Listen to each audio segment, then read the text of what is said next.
ఇది గమ్మత్తున్నది ఓర్ని మేమైతే గమ్మత్ వచ్చింది మా దోస్తులకి షేర్ చేస్తుండు నవ్వుకుంటారు చేరంతసేపు అన్న ముచ్చటైపోయిందా అయ్యో నేను ఇంకా ఫోన్లోనే ఉన్నేంది నిజం చెప్తున్నా అసలు మనిషి తిండి తినకుండా ఉంటాడేమో కానీ ఈ ఫోన్ లేకుండా బతికేటట్టు ఉన్నాడు అనోళ్ళ ఈ జమానాల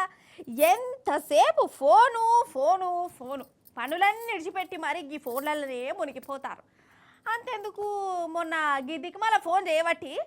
మా ఇంటి పక్క వాళ్ళ ఇంట్లో పెద్ద ఫైటింగ్ అయింది కదా ఊర్లో పంచాది నడిచింది పాపం వింటావినట ఫోన్ చూసుకుంటున్నదట ఇట్లా ఇట్లా చూసుకుంటుండగానే పొయ్యి మీద కూర మాడిపోయింది ఇక సాయి బంజు కాలిపోయింది అత్తగారేమో తిట్టింది పెనిమిటేమో కొట్టింది ఇక పంచాది పెద్ద మనుషుల కాడికి పోయింది ఇంకోసారి ఫోన్ ముట్టనే ముట్టద్దని వాళ్ళు తీర్పు చెప్పిరిగా అయితే మా ఊర్లోనే కాదు అగో జపాన్లో కూడా గిసాంటి పెదరాయుడు తీర్పే వచ్చిందోళ్ళ అక్కడి సర్కారే ఫోన్ ఎప్పుడు వాడాలి ఎంతసేపు వాడాలి ఇవి కానూన్ పట్టుకొచ్చిందట పారి మరి అరుచుకుందాం మనం అగో నాకు ఏదో ఫోన్ వస్తుంది హలో ఇన్నారులో ఇదివరసంతి జపాన్ దేశంలో దినం 2 గంటలు ఫోన్ వాడాలన్నట్టులా ఆరామంటే 2 గంటలే వాడాలన్నట అక్కడ కానూను పట్టుకొచ్చిరు ఇప్పటికే కొన్ని పట్టణాలలో ఈ 2 గంటల రూల్ నడుతుందట ఓష్ని రోజుల 2 గంటలే ఫోన్ వాడుడేంది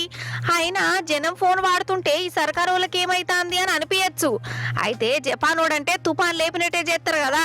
వాళ్ళు పెద్ద పనిమంతులని లోకమంతా పేరు పోయింది కానీ నడుమ అసోంటి పనిమంతులు కూడా ఫోన్లలో పడి మజ్జుగాల లెక్క తయారవుతురట ఇక ఇది చాలదని స్మార్ట్ ఫోన్లు బగ్గా చూసి దిమాకు కూడా ఖరాబ్ చేసుకొని మెంటల్ చేస్తాడట్నోళ్ళ ఇక లేనిపోని బీమార్లు కూడా ఈ ఫోన్లు ఎక్కువ వాడితేనే వస్తానే అని అక్కడి డాక్టర్లు తెలిసిరు అందుకే జనం పాన కోసం ఫోన్లే బంద్ చెప్పియాలని రూల్ పట్టుకొస్తాంది జపాన్ సర్కారు అయ్యో గట్ల చేయవచ్చునా అంటే మాకు జనం పానం కంటే ఏం ఎక్కువ కాదు అలా దిమాకులు ఎప్పటికీ మంచిగా పనిచేయాలి ఫోన్లలో పడి నిద్ర ఖరాబ్ చేసుకుంటే దేశానికే లాసు అందుకే ఈ కానూను పట్టుకొచ్చినామని అంటారు జపాన్ సర్కారు వాళ్ళు